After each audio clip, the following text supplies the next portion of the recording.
Ada sebuah korporasi yang bukan hanya berdagang rempah, tetapi juga memiliki tentara pribadi, memungut pajak, menjatuhkan sultan, sampai menjalankan pemerintahan. Jika sekarang perusahaan teknologi terlalu berkuasa, maka pada abad ke-17 sampai 19, dunia pernah merasakan versi ekstrimnya, dan itu bernama The Honorable East India Company.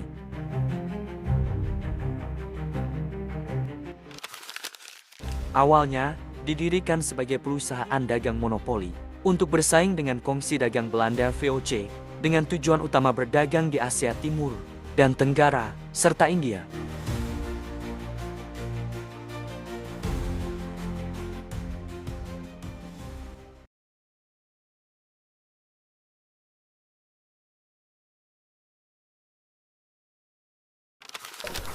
Pada akhir abad ke-16, Inggris mulai tertinggal dalam perlombaan rempah. Walaupun Ratu Elizabeth menerbitkan piagam kerajaan Royal Charter pada tahun 1600 yang secara resmi mendirikan The Governor and the Company of Merchants of London Trading into the East Indies. Portugis telah mendominasi jalur laut menuju Asia sejak Vasco da Gama, yaitu pada tahun 1498. Dan Belanda mendirikan VOC, Verenigde Oostindische Company, pada tahun 1602, yang langsung menjadi kekuatan maritim komersial raksasa. Piagam pendirian East India Company memberi hak monopoli pelayaran dan perdagangan Inggris ke Asia. Jadi sejak awal East India Company dibangun sebagai proyek maritim, bukan proyek kolonial politik.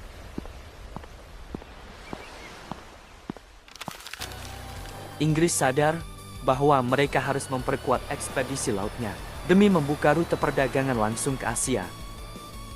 Memotong ketergantungan pada pedagang Portugis, memperluas jaringan ekonomi lautan, hingga untuk menyaingi dominasi VOC dan kekuatan maritim Eropa lain.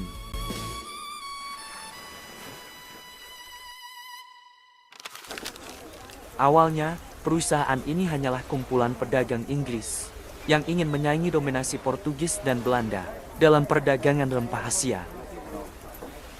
Mereka tidak membayangkan bahwa dalam 2 abad berikutnya, perusahaan itu akan mengendalikan sebagian besar India dan memainkan peran geopolitik global. East India Company akhirnya membangun strategi berbeda. Mereka tidak hanya berdagang, tetapi membentuk jaringan diplomasi dengan penguasa-penguasa lokal Asia Selatan.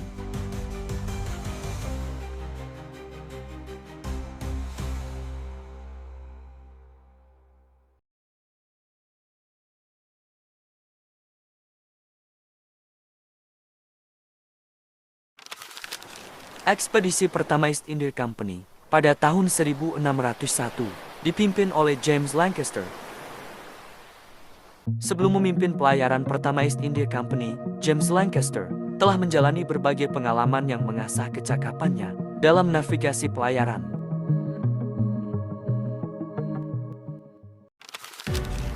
James Lancaster juga dikenal karena perhatian seriusnya terhadap kesehatan awak kapal.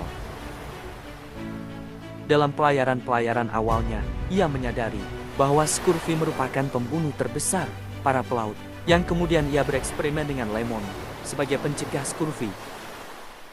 Catatan ini dianggap salah satu kontribusi tertua terhadap kesehatan maritim Inggris. Dengan pengalaman luas ini, James Lancaster dianggap salah satu pelaut paling kompeten saat East India Company mulai dibentuk tahun 1600.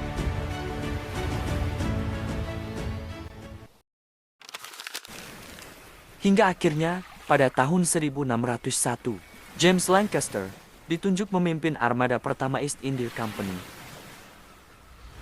Pelayaran ini terdiri dari 4 kapal, yaitu Red Dragon, Hector, Ascension, dan Susan. Tujuannya sederhana, namun penuh risiko, yaitu membuka jalur dagang Inggris ke Asia, khususnya sumber rempah.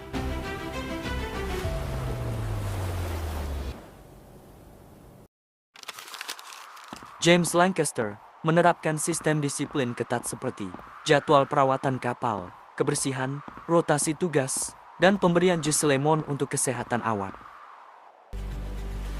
Hasilnya, pelayaran East India Company jauh lebih sehat dibanding ekspedisi Inggris sebelumnya.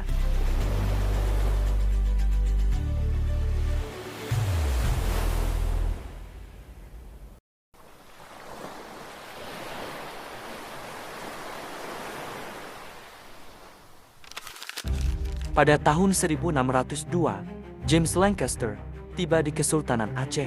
Ia berhasil menjalin hubungan diplomatik dengan Sultan Alauddin Riayat Shah. Dari negosiasi ini, East India Company memperoleh hak untuk membeli lada langsung dari sumbernya. Ini merupakan keberhasilan monumental karena mengakibatkan Inggris tidak lagi bergantung pada pedagang Portugis. Mereka memiliki pos dagang resmi pertama, dan reputasi East India Company mulai dikenal di Asia.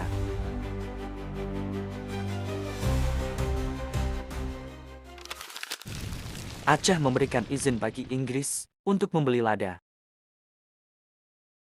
Tetapi, persediaan lokal saat itu terbatas, karena perdagangan lada di wilayah utara Sumatera sedang dikuasai pedagang Aceh sendiri, dan banyak lada justru masih berada di pelabuhan-pelabuhan selatan. Setelah diplomasi selesai, James Lancaster mengetahui bahwa stok lada yang dibutuhkan tidak cukup di Aceh, dan ia harus mencari pusat pasokan yang lebih besar.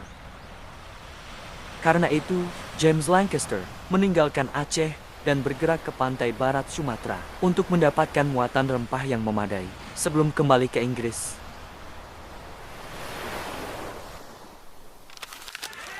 Dan ketika pada perjalanan pulang, James Lancaster berhasil menangkap kapal Portugis, Cinque Ports, yang syarat muatan.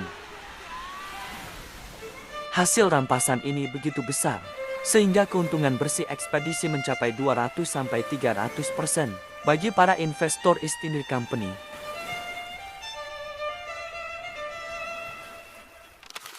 Ekspedisi James Lancaster akhirnya membuktikan kepada Inggris bahwa perdagangan Asia sangat menguntungkan dan layak dikejar.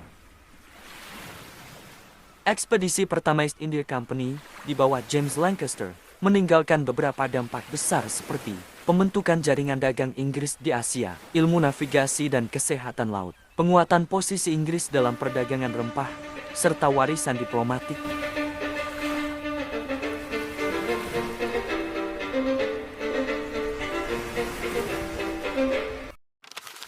Hingga akhirnya, James Lancaster diberi gelar Sir oleh Raja James I pada tahun 1603 sebagai bentuk penghargaan atas jasanya dalam membuka jalur baru Inggris ke Asia.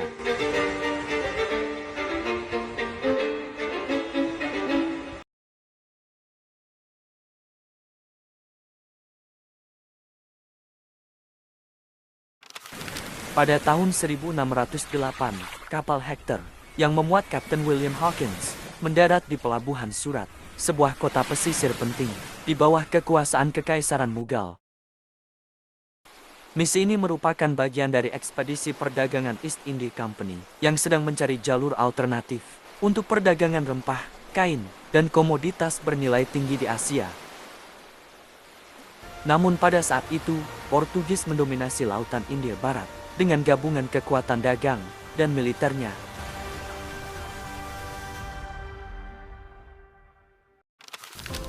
William Hawkins bukan sekadar kapten, ia membawa surat resmi dari Raja James I yang ditujukan kepada Kaisar Mughal, Jahangir.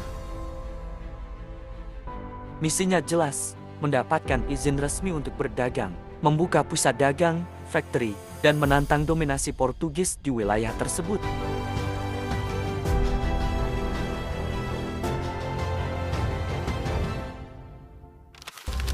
Kedatangan William Hawkins di Surat langsung dihadapkan dengan tantangan, bukan dari kerajaan Mughal, tetapi dari Portugis yang mencoba menghalangi koloni dagang Inggris. Portugis memengaruhi pejabat lokal untuk menolak kapal Inggris, sehingga William Hawkins harus menunggu cukup lama sebelum mendapatkan izin untuk melanjutkan misinya.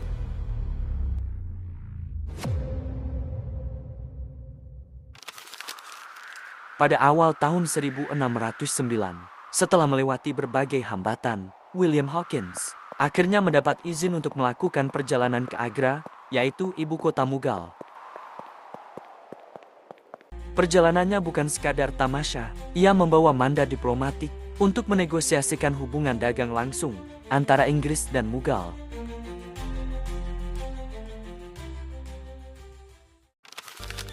Catatan William Hawkins dan arsip Mughal menunjukkan bahwa Kaisar Jahangir sangat terkesan dengan William Hawkins. Terutama karena William Hawkins fasih berbahasa Turki, sebuah bahasa prestis di istana yang digunakan sejak era Timuriyah. Kemampuan ini membuat William Hawkins dihormati.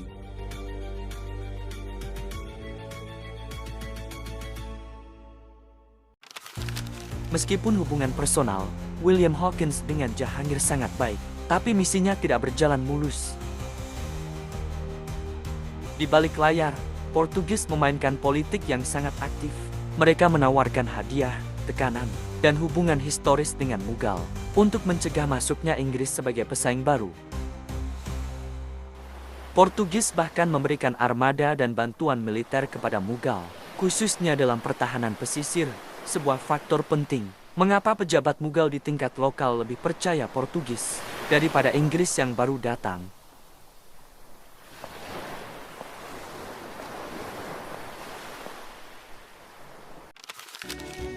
William Hawkins akhirnya tidak berhasil mendapatkan izin resmi untuk membangun factory di Surat, India.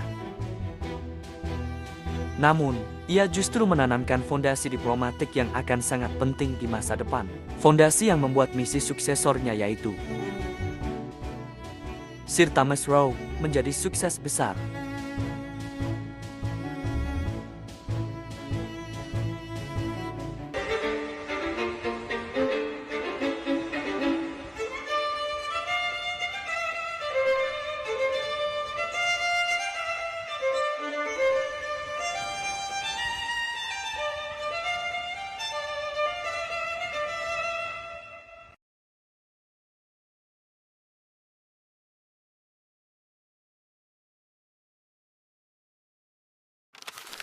Awal abad ke-17, tahun 1612, Inggris masih dapat dikatakan sebagai anak baru di Laut India, masih grogi menghadapi Portugis yang sudah ratusan tahun mendominasi. Tetapi di sebuah teluk kecil, dekat Surat, Gujarat, yang oleh Inggris disebut Swali, sekarang Suvali, terjadi pertempuran penting yang mengubah sejarah India dan membuka jalan bagi East India Company.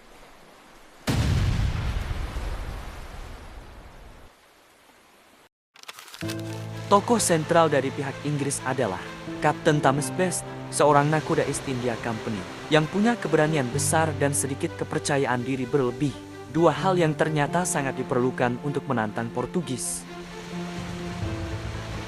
Pada tahun 1612, Kapten Thomas Best memimpin armada East India Company dengan dua kapal, yaitu Red Dragon dan Hosiander. Kedua kapal inilah yang nantinya melawan armada Portugis yang jauh lebih besar.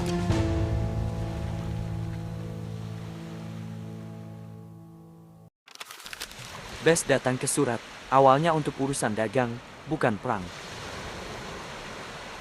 Tapi, ketika Portugis memaksa Inggris untuk tunduk pada hak monopoli mereka di Laut India, Kapten Thomas Best menjawab dengan meriam, bukan diplomasi.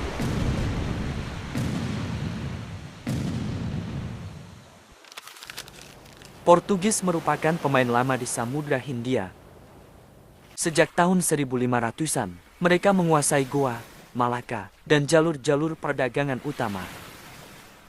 Portugis menurunkan armada yang jauh lebih besar daripada Inggris, baik dari segi jumlah kapal, artileri, maupun pengalaman.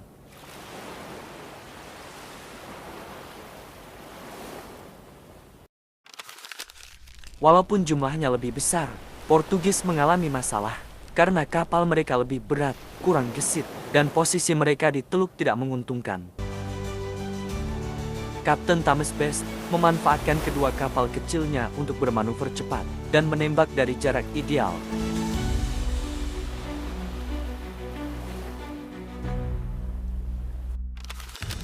Di lain sisi secara teknis, Mughal tidak ikut bertempur, tetapi mereka sangat terlibat secara politis. Saat itu, Surat adalah pelabuhan penting Kekaisaran Mughal, dan Kaisar Jahangir sedang mempertimbangkan siapa yang layak dipercaya untuk menjadi mitra dagang, Portugis yang sok dominan atau Inggris yang baru datang. Pejabat Mughal di Surat, yang sering disebut dalam catatan Inggris sebagai Governor of Surat atau Surat Fauda, mengamati pertempuran dari darat.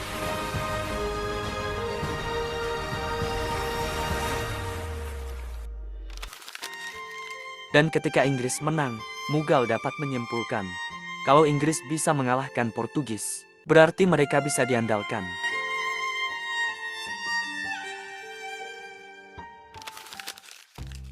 Kemenangan Swali menjadi modal penting bagi East India Company untuk mendapatkan izin dagang resmi.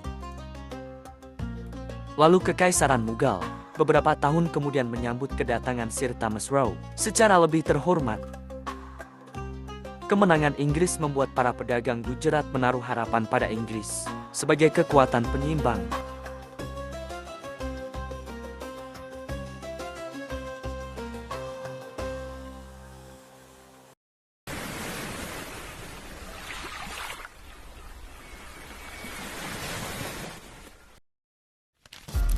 Jika William Hawkins adalah pembuka pintu Inggris di India pada 1608, maka Sir Thomas Roe adalah orang yang membawa kunci dan mengunci perjanjian resmi pertama Inggris dengan Kekaisaran Mughal.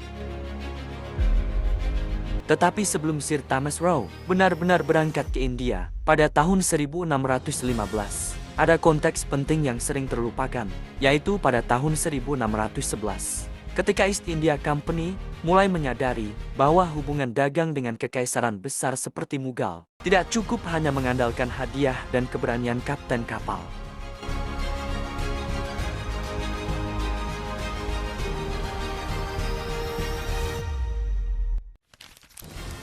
Sir Thomas Roe merupakan seorang bangsawan Inggris yang berpendidikan baik, dekat dengan lingkungan istana, dan sudah berpengalaman dalam ekspedisi-ekspedisi ilmiah, serta misi diplomatik. Sebelum dikirim ke India, Sir Thomas Roe pernah menjadi duta Inggris untuk Turki Utsmani, pernah melakukan ekspedisi ke Brasil, dan dikenal memiliki kemampuan negosiasi tingkat tinggi.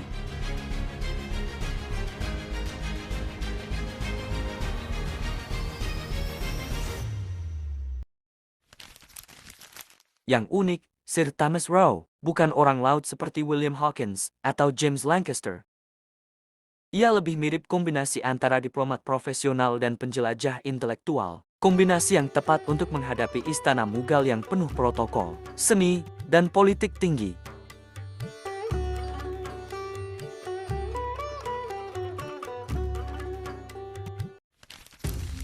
Pada tahun 1615, Sir Thomas Roe resmi berangkat ke India setelah perdebatan panjang di dalam East India Company dan persetujuan dari Raja James I. Sir Thomas Roe akhirnya ditunjuk sebagai Ambassador Extraordinary from the King of England to the Great Mughal.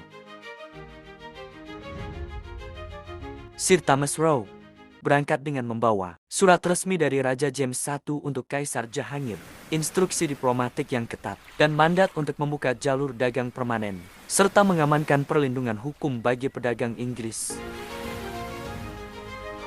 Tahun 1619, Sir Thomas Roe dipanggil ke Istana Jahangir.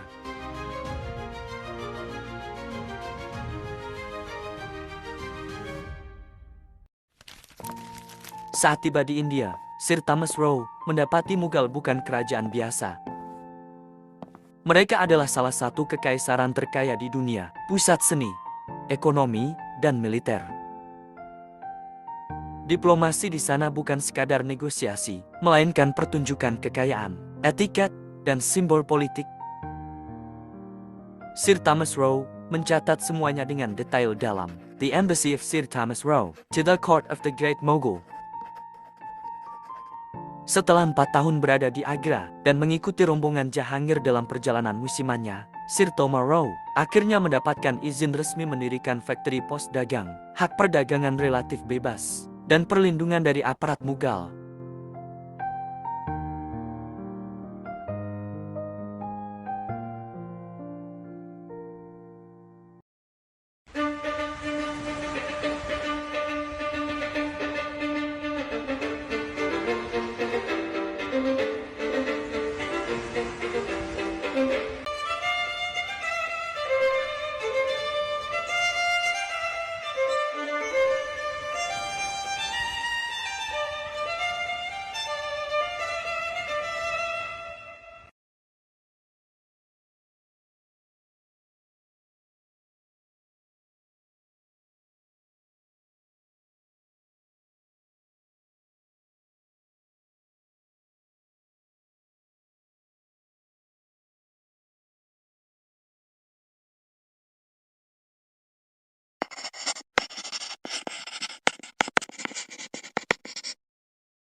subscribe to my channel.